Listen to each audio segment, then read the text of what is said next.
আসসালামু আলাইকুম। আমরা চলে এলাম সোনাইজন্ডি গরুর হাট। এই দেখেন বৃষ্টির মধ্যে গরুগুলা কীভাবে ভিজে গেছে। যা হোক, এই হাটে অনেকগুলো গরু নামে।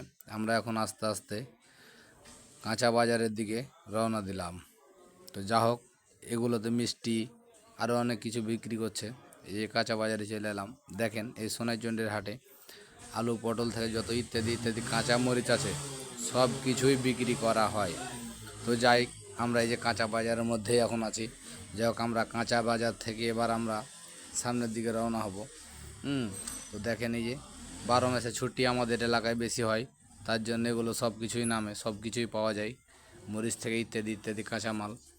তো যাই হোক, আপনারা দেখলেন এটা হচ্ছে সবজির বাজার। এই যে দেখেন এগুলো হচ্ছে গরুর ঝুনঝুনি টুনটুনি চেন, অনেক কিছু বিক্রি করা হয়। এই যে এটা হচ্ছে স্যান্ডেল পট্টি, এখানে নতুন স্যান্ডেল বিক্রি করা হচ্ছে। এটা হচ্ছে স্যান্ডেলের হাট। তারপর আমরা এখন চলে যাব পুরাতন কাপড়ের হাটে। এই যে দেখেন পুরাতন পেন, নতুন প্যান্ট, নতুন শার্ট, নতুন গাঞ্জি, তারপরে এই যে মাছ মারা জাল, তারপরে এই দেখেন তামাক পাতা বেচছে। এটা হচ্ছে মাছের হাট। তো সবচাইতে বড় হলো মাছের হাট, ঠিক আছে। সোনাইজন্ডি হাট যেহেতু বিখ্যাত, তো আমরা এই মাছের হাট শেষ করে দেখছি ভাই একজন একটা হকার, এই যে দেখেন আর পুকটিতে একটা যন্ত্র ভরে দিলে, এই যে ভরে দিলে দিয়ে এখন আর মাঞ্জার ব্যথা মাপবে। এই কত বড় ডাক্তারের বেটা ডাক্তার দেখেন। সোনাইজন্ডি হাতে ভাই হকার থেকে শুরু করে গায়ক নায়ক ইত্যাদি ইত্যাদি সব কিছুই আছে ভাই, বুঝতে পেরেছেন।